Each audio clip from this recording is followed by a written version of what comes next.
This is Priyanka. So this is my next video on the cytoskeleton. Okay और previous video में मैंने cancer complete करवा दिया था। 3 वीडियोस में कैंसर कंप्लीट हुआ है। अगर अभी तक आपने नहीं उसको देखा है तो प्लीज़ आप पहले उन वीडियोस को देखिए सो दैट आपका जो नेक्स्ट टॉपिक है आज साइटोस्केलेटन वो अच्छे से आज आप पढ़ सको। ठीक है, तो साइटोस्केलेटन की बात करते हैं। साइटोस्केलेटन है क्या? ठीक है, इससे पहले मैं आपको रफली बताना चाहती हूँ।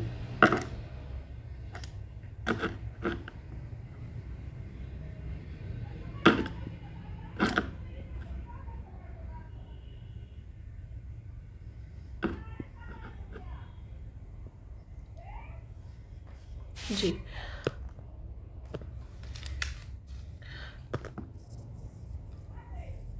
साइटोस्केलेटन, ठीक है, साइटोस्केलेटन है क्या? इट इज़ एक्चुअली जैसे ये सेल है, ठीक है, सेल के बीच में क्या होता है?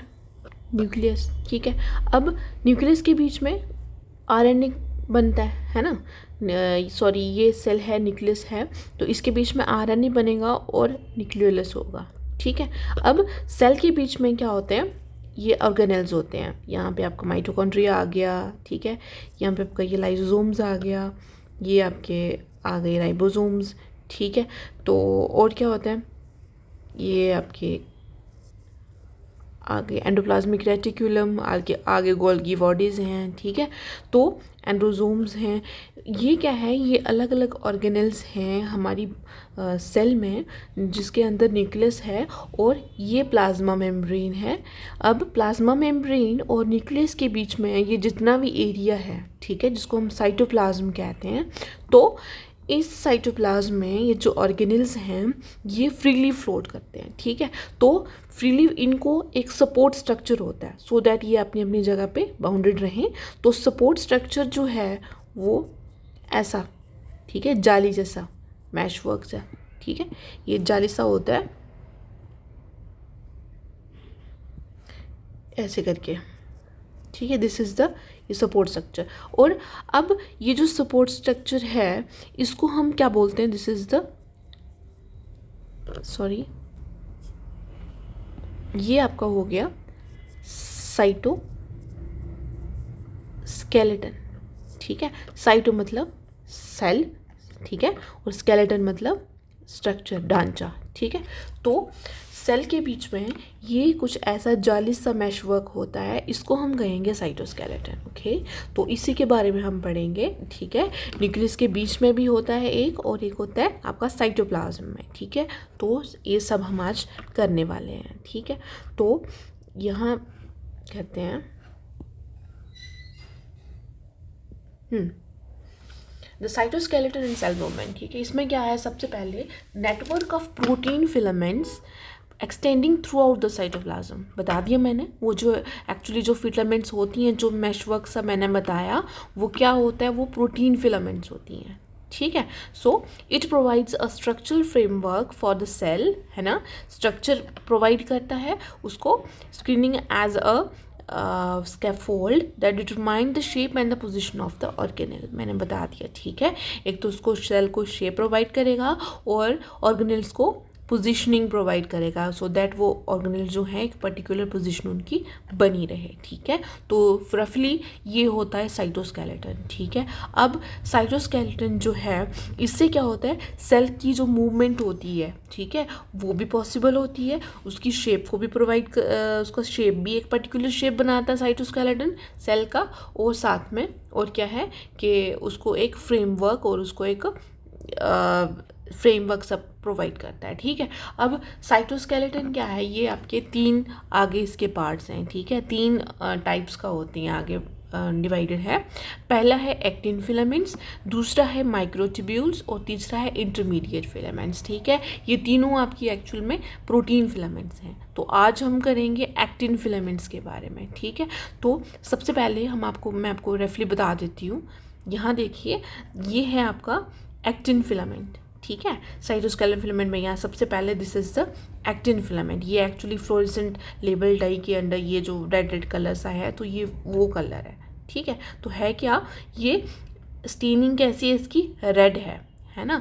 अब ये जो ग्रीन ग्रीन सा है ये क्या है, दिस इज़ द माइटोकॉन्ड्रिया, ठीक है। और बीच में जो ब्लू वाला पोर्शन है ये डीएनए है, ठीक है। तो जो एक्टिन है ये है आपका क्या, रेड वाला पोर्शन। तो हुआ क्या, ये एक्टिन वाला पोर्शन कौन सा हुआ हमारा, रफली मैं अगर आपको बताऊं तो ये है आपका cell, this is the nucleus, ठीक है। यहाँ पे आपको माइटोकॉन्ड्रिया दिख रहा था, है ना, उसमें दिख रहा था रेड कलर, ग्रीन कलर का, और ये आपका न्यूक्लियस ब्लू कलर का दिख रहा था, ठीक है। तो ये जो है ये यहाँ पे जो प्रोटीन एक्टिन फिलामेंट्स हैं जो कि इसको सपोर्ट प्रोवाइड कर रही हैं, इसको हमने आज पढ़ना है ब्रीफली, ठीक है। Okay, I hope you understand. तो एक्टिन फिलामेंट्स के बारे में करते हैं, है क्या ये। फर्स्ट पॉइंट क्या है, most abundant cytoskeleton protein actin, ठीक है। तो ये जो है इसको हम एक्टिन बोलते हैं, फिलामेंट्स उसका यूनिट को क्या बोलेंगे, एक्टिन कहेंगे, ठीक है। तो सेकंड पॉइंट है, थिन होती हैं, फ्लेक्सिबल फाइबर्स होते हैं, ठीक है, यहाँ पे देख सकते हैं आप, ठीक है। थिन बिल्कुल पतली सी हैं और फ्लेक्सिबल फाइबर्स हैं, ठीक है। So 7 nm approximately in diameter, okay. So next point है, also known as microfilaments, actin को हम माइक्रोफिलामेंट्स भी बोलते हैं। मोस्ट इंपॉर्टेंट पॉइंट, आप ध्यान से एक एक पॉइंट अच्छे से पढ़िएगा। नेक्स्ट पॉइंट जो है वो है abundant beneath the plasma membrane, बता दिया मैंने उसकी पोजीशन ऑलरेडी, ठीक है। तो where they form network that provide much support, determine shape and allows movement of the cell surface, ठीक है। सो ये एक फंक्शन के बारे में बात कर रहे हैं, एक्टिन होता कहाँ है, ओके, दिखता कैसा है और उसका फंक्शन क्या होता है, ठीक है। तो एक्टिन के बारे में ये हमने पढ़ा। अब ब्रीफली हम डायग्राम्स के थ्रू पढ़ेंगे एक्टिन के बारे में, ठीक है। तो सबसे पहले है क्या ये स्ट्रक्चर एक्टिन फिलामेंट्स का, और उसकी असेंबली कैसे होती है ना। तो मतलब जैसे फिलामेंट्स है ना, ये फिलामेंट्स ही बनी हुई हैं। तो पहले हम सिंगल यूनिट के बारे में बात करेंगे और फिर कैसे जुड़ के वो फिलामेंट्स बनाते हैं जिसको हम माइक्रो फिलामेंट्स कहते हैं, ठीक है, वो करेंगे। तो यहाँ देखिए आप, यहाँ पे जी एक्टिन है, इसका जो मोनोमर यूनिट है, this is very important point, monomer unit इसका रहेगा क्या, हमारा जी एक्टिन, ठीक है। तो एक्टिन मोनोमर जो है जिसको हम जी एक्टिन कहते हैं, उसकी हो रही है पॉलीमराइजेशन, ठीक है। तो पॉलीमराइजेशन मतलब पॉलीमर बन रहा है एक लंबा सा, ठीक है। बन कैसे रहा है, सबसे पहले ये मोनोमर यूनिट है, जब ये आपस में जुड़ेंगे तो ये डाइमर बनाएंगे, यहाँ देख ले आप, ठीक है।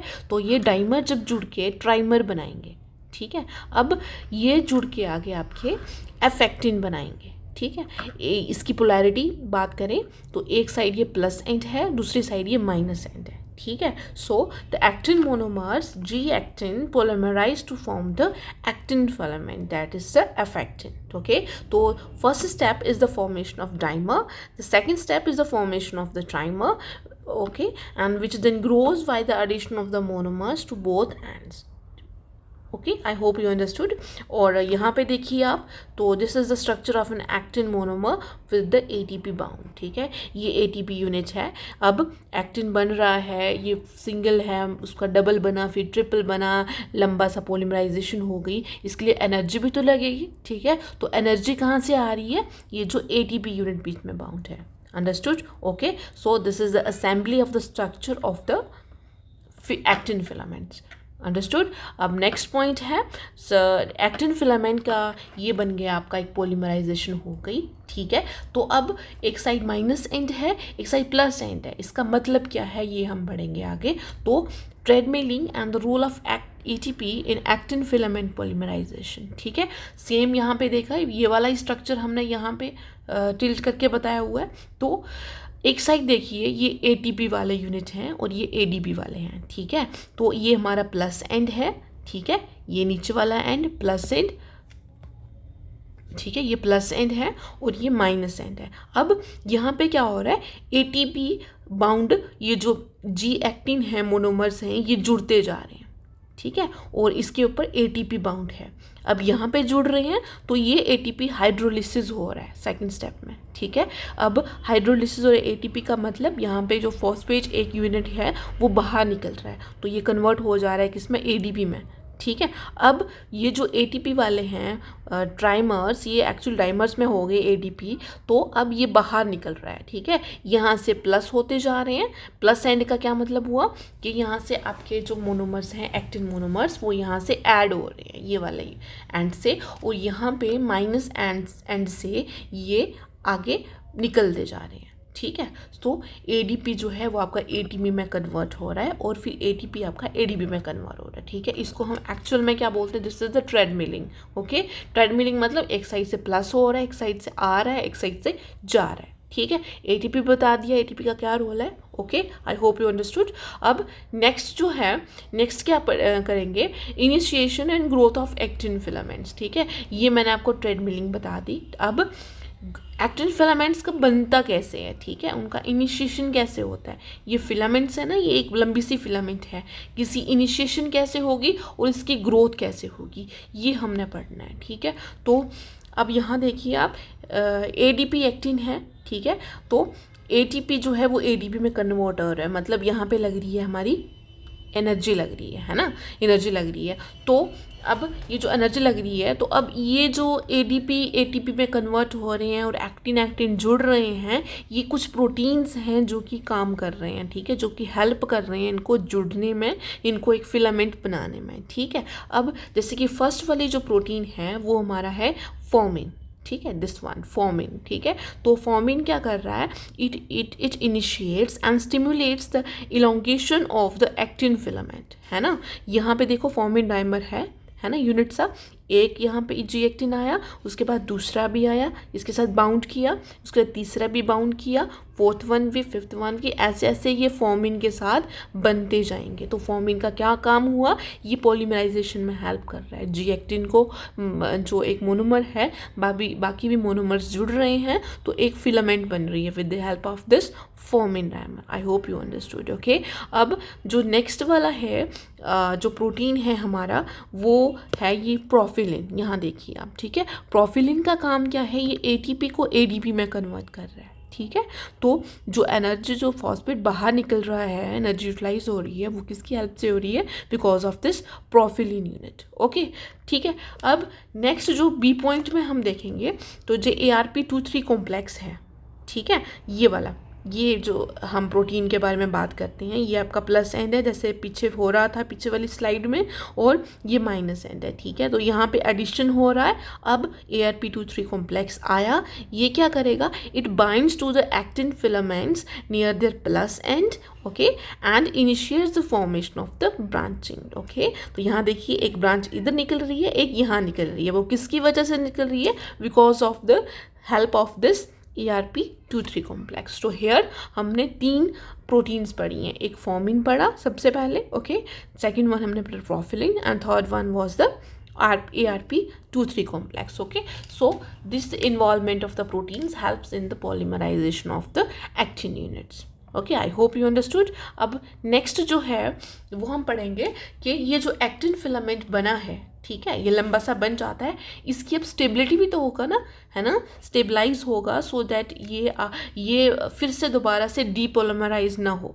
ठीक है, पोलिमराइजेशन मतलब एक लंबी सी फिलामेंट बनना। ठीक है, मतलब जैसे गुत्त बनती है, ठीक है, बनते जाना, और डीपोलिमराइज मतलब जो फिर से इनके यूनिट्स अलग अलग हो जाना, मतलब दोबारा फिर से श्रिंक हो जाना। तो श्रिंक होने से बचाने के लिए इसको स्टेबिलिटी की ज़रूरत है। स्टेबिलिटी कौन प्रोवाइड करता है बच्चे, वो करता है tropomyosin protein. Okay, so this is the plus and capping protein, this is the minus and the capping protein, दोनों साइड कैपिंग प्रोटीन भी लग गई, और ये जो ट्रोपोमायोसिन है प्रोटीन, ये आपको एज अ स्टेबिलिटी के तौर पे, एज ए सपोर्ट के तौर पे फिलामेंट का हेल्प कर रहा है। ठीक है, so actin filaments can be stabilized by capping proteins that bind to their plus end और minus end by filament stabilizing proteins. ठीक है, सो ट्रोपोमायोसिन जिसको हम बोल रहे हैं, so okay, so it binds along the length, है ना, पूरी लेंथ में ये आगे जाके बाइंड करता है। So this is the stability of the actin filaments. Okay, I hope you understood.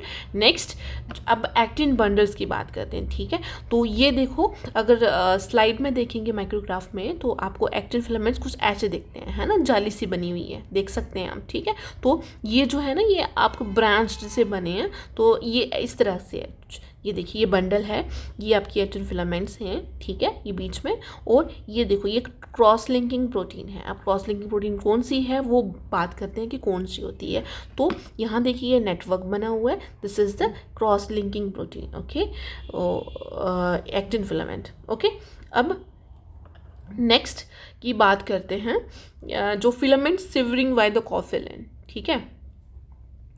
अब ये बात हो गई आपकी किसकी, इसकी ब्रांचिंग की, ठीक है। सो ब्रांचिंग में क्या है, बंडल और ये नेटवर्किंग कैसे इसकी हो रही है, ठीक है। So actin filaments in bundles are cross linked into parallel arrays by small proteins that align the filaments closely to with one another, ठीक है। अब नेक्स्ट है, ये बात करेंगे filament severing by cofilin, another protein है जिसको हम कॉफिलिन कहते हैं, ठीक है। इसका काम क्या है, फिलामेंट सिवरिंग क्या होती है, ये प्लस एंड है, ये माइनस एंड है, कॉफिलिन आया, ये करेगा यहाँ बाइंड, ठीक। उसके बाद क्या होगा, ये आपका बीच वाला जो यहाँ पे बाइंड करके मतलब इसको ये तोड़ देगा, ठीक है। तो ये माइनस एंड अलग हो गया और ये प्लस एंड आपका अलग हो गया, और ये माइनस एंड प्लस एंड, ठीक है। So cofilin binds to and sever actin filaments, the newly formed filament ends are then available for the polymerization or depolymerization of the actin monomers. क्या मतलब हुआ इसका, इसको अलग कर देगा, इसको अलग कर देगा, तो ये अलग से होके ये आगे ग्रो करेगा प्लस एन की तरफ, और ये आपका प्लस एन अलग होके ये आपका माइनस एन की तरफ शरिंग करेगा, ठीक है। तो इसको हम बोलते हैं फिलामेंट सिवरिंग, जो कि कौन करता है, cofilin, okay. I hope you understood. Next जो है ये बात करेंगे हम the association of the erythrocytes, ठीक है। इरिथ्रोसाइट सेल के बारे में बात कर रहे हैं, okay. So it is the erythrocyte cortical cytoskeleton with the plasma membrane. अभी तक मैंने आपकी को कुछ प्रोटीन्स के बारे में बताया है जो कि एक्टिन फिलामेंट्स के साथ जुड़ी हुई होती हैं, उनका क्या क्या काम होता है। अब ये इरिथ्रोसाइट्स की बात हो रही है, ये आपका है आपका लिपिड बाइलेयर, ठीक है। मैंने प्लाज्मा मेम्ब्रेन का जो पार्ट है वो मैंने आपको ऑलरेडी एक्सप्लेन कर दिया है, this is the lipid bilayer. बीच में इंटेग्रल प्रोटीन्स हैं, है ना, और ये जो हैं ये आपकी कार्बोहाइड्रेट मोइटीज़ हैं, ये जो ऊपर अटैच्ड हैं, जो कि एक सिग्नल्स की तरह काम कर रहे हैं, ठीक है। तो ये ग्लाइकोफोरिन हो गया, ग्लाइकोफोरिन एक इंटेग्रल प्रोटीन है जो कि प्लाज्मा मेम्ब्रेन के साथ इस तरह से एम्बेडेड है, ये बैंड 3 वाली है, ओके।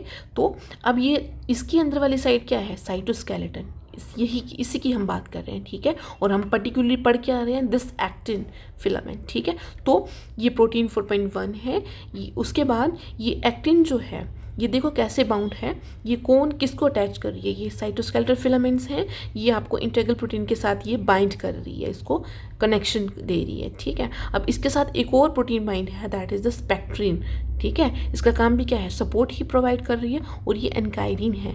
एनकाइरिन का काम क्या है, ये स्पेक्ट्रिन को integral protein that is the plasma membrane के साथ बाउंड होने में हेल्प कर रही है, ये एक कनेक्शन का काम कर रही है। तो स्पेक्ट्रिन का काम पता चल गया, एनकाइरिन का काम पता चल गया, बैंड 3 क्या होता है, ग्लाइकोफोरिन क्या होता है, और प्रोटीन 4.1 इनका हमें अच्छे से पता चल गया, ओके।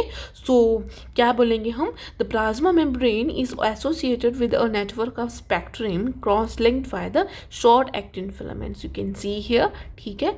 तो द स्पेक्ट्रिन एक्टिन नेटवर्क, ये दोनों का जो स्पेक्ट्रिन और एक्टिन नेटवर्क है, okay, so it is linked to the membrane by ankyrin, this green वाला पोर्शन, ठीक है, इसके साथ ये अटैच्ड है, which binds to both spectrin and the abundant transmembrane protein band 3.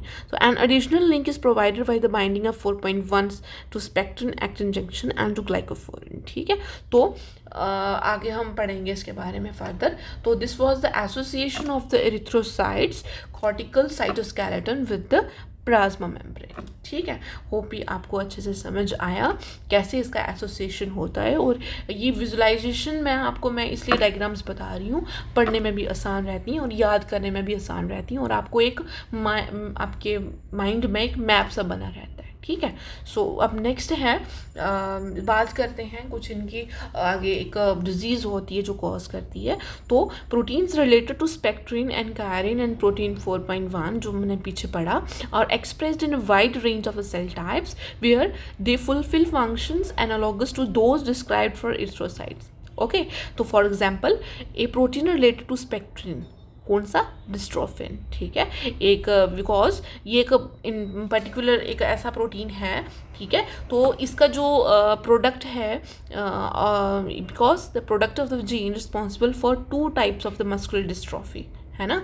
तो इसका प्रोडक्ट आगे 2 टाइप की मस्कुलर डिस्ट्रॉफी कॉज करता है, कौन सी, ड्यूचेन एंड बेकर, ठीक है। तो these X-linked inherited diseases result in progressive degeneration of the skeletal muscles, and patients with the most severe form of the disease, that is the Duchenne muscular dystrophy, usually die in the teen or early 20s, okay। तो ये था आपका muscular dystrophy के बारे में, जो कि spectrin जो आपका फिलामेंट है, एक प्रोटीन है, उसके साथ लिंक्ड है। Hope you understood, okay. So next हम बात करते हैं the attachment of stress fibres to the plasma membrane at the focal adhesion, ठीक है। तो मैंने पीछे एरिथ्रोसाइट्स के जो कुछ इंटेग्रल प्रोटीन्स हैं उसके साथ नीचे साइटोस्केलेटन प्रोटीन के साथ कौन कौन सी प्रोटीन्स आगे बाइंडेड हैं, तो वो मैंने आपको बता दिया, ठीक है। तो अब देखिए यहाँ पे ये एक्स्ट्रा सेलुलर मैट्रिक्स है यहाँ, ठीक है, ये सेल के अंदर वाला पोर्शन है। तो प्लाज्मा मेम्ब्रेन ये आपकी इंटेग्रिन प्रोटीन मैंने बताया, ठीक है। सो ये साइटोसोल वाला पोर्शन है। इसमें देखिए आप, ये एक्टिन फिलामेंट्स हैं, ऐसे करके बाउंड है ना, ठीक है, सपोर्ट प्रोवाइड कर रही हैं। तो ये आपकी अल्फैक्टिनिन है जो कि आपस में इनको लिंक कर रही हैं, ठीक है। तो विंक्यूलिन है, टेलिन है, ये किसके साथ अटैच्ड है, आगे इंटेग्रिन के साथ, मतलब ये आपका प्लाज्मा मेम्ब्रेन के साथ बाउंड करती हैं एक्टिन फिलामेंट को, ओके। तो यहाँ देख लिया, ये यही था कि जो फोकल एडहेजन्स, ठीक है, फोकल एडहेजन इसको हम कहेंगे, are mediated by the binding of integrins to the extra cellular matrix. ये इंटेग्रिन आपका एक्स्ट्रा सेलुलर के साथ मैट्रिक्स के साथ बाइंड कर रहा है, तो ये फोकल एडहेजन के द्वारा है, ठीक है। तो stress fibres the bundles of actin filaments cross linked by alpha actinin, ठीक है, इसको हम स्ट्रेस फाइबर कहेंगे। जो अंदर वाला पोर्शन है ना एक्टिन फिलामेंट्स के साथ जो अल्फैक्टिनिन बाउंडेड है, तो ये स्ट्रेस फाइबर्स की बात कर रहे हैं हम, ठीक है। तो ये क्या है, it is bounded to the cytoplasmic domain of the integrin, okay, by complex association involving a number of protein, है ना, बहुत सारे प्रोटीन्स इन्वॉल्व हैं बीच में, ठीक है। सो ये था। अब फर्स्ट वन क्या है, जो टेलिन है, टेलिन आपका इंटेग्रिन के साथ और विंक्यूलिन के साथ बाइंड कर रहा है, ये वाला एस शेप में जो है ना, ठीक है। तो टेलिन का काम पता चल गया, ठीक है। अब इंटेग्रिन जो है ये आपका क्या है, बाइंड्स टू द अल्फैक्टिनिन, ये अल्फैक्टिनिन के साथ बाउंड है, यहाँ देखिए आप, ठीक है। तो this was all about the stress fibres and focal adhesions, क्या होती हैं प्लाज्मा मेम्ब्रेन से जो बाउंडेड होती हैं, ठीक है।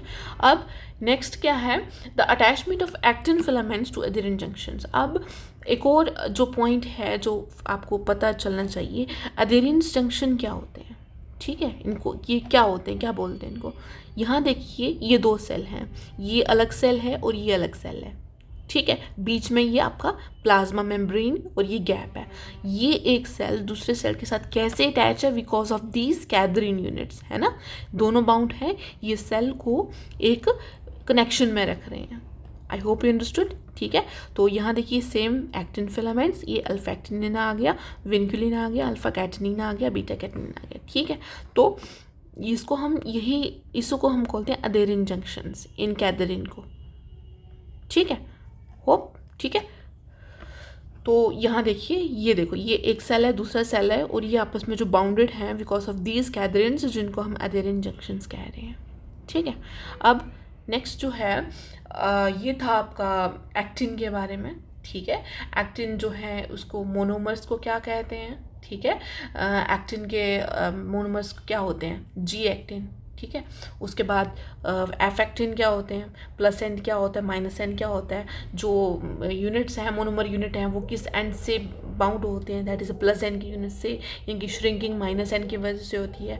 एटीपी का काम क्या होता है, ये आपको एनर्जी प्रोवाइड करता है एडीपी में कन्वर्ट होके, ठीक है। उसके बाद ये कैसे कैसे इनका इनिशिएशन क्या होता है, न्यूक्लिएशन, एक्चुअल न्यूक्लिएशन भी इसी को बोलते हैं, जब इकट्ठे होते हैं ना, ये न्यूक्लिएशन हो रहा है, ठीक है। तो इनिशिएशन क्या होता है, ग्रोथ कैसे होती है इनकी। उसके बाद अलग अलग प्रोटीन्स हैं, जिसकी फॉर्मिन है, प्रोफिलिन है, ERP23 कॉम्प्लेक्स है, कॉफिलिन है, ट्रोपोमाइसिन है। तो ये सब आपने अच्छे से पढ़ा है। उसके बाद इनकी जो ब्रांचिंग होती है, बंडल ब्रांचिंग नेटवर्किंग, वो क्या होती है, ठीक है। उसके बाद -N + N कोफिलिन कैसे इससे बाइंड करता है। फिर आरबीसी के बारे में पता कि आरबीसी में जो स्पेक्ट्रिन है, एनकायरिन है, एक्टिन है, ये क्या इनके काम होते हैं। और उसके बाद डिस्ट्रोफिन, मस्कुलर डिस्ट्रोफिन के बारे में पढ़ा। और स्ट्रेस फाइबर्स जिनको हम अधेरी इंजेक्शंस जो हैं, ये कैसे फोकल एडहेजन जिसको हम कहते हैं, तो ये कैसे अटैच हैं, ये सेल को कैसे अटैच करते हैं थ्रू द कैथरीन यूनिट, ये हमने ब्रीफली पढ़ा। तो ये था आपका एक सिंगल जो कह सकते हैं इसके बारे में, एक एक्टिन, सिर्फ एक्टिन यूनिट के बारे में, ठीक है। तो 3 यूनिट्स हमने पढ़े, कौन कौन से थे, एक्टिन और साथ में माइक्रोट्यूब्यूल्स, और थर्ड वन कौन सा था, इंटरमीडिएट फिलामेंट्स। तो फर्स्ट हमने सक्सेसफुली कंप्लीट कर दिया है। अगर आपको मेरी समझ आई है, मेरे टॉपिक की समझ आई है, तो please let me know in the comment section, okay. और प्लीज़ सपोर्ट, बहुत ज़रूरत है आपकी सपोर्ट की। Thank you so much, thank you.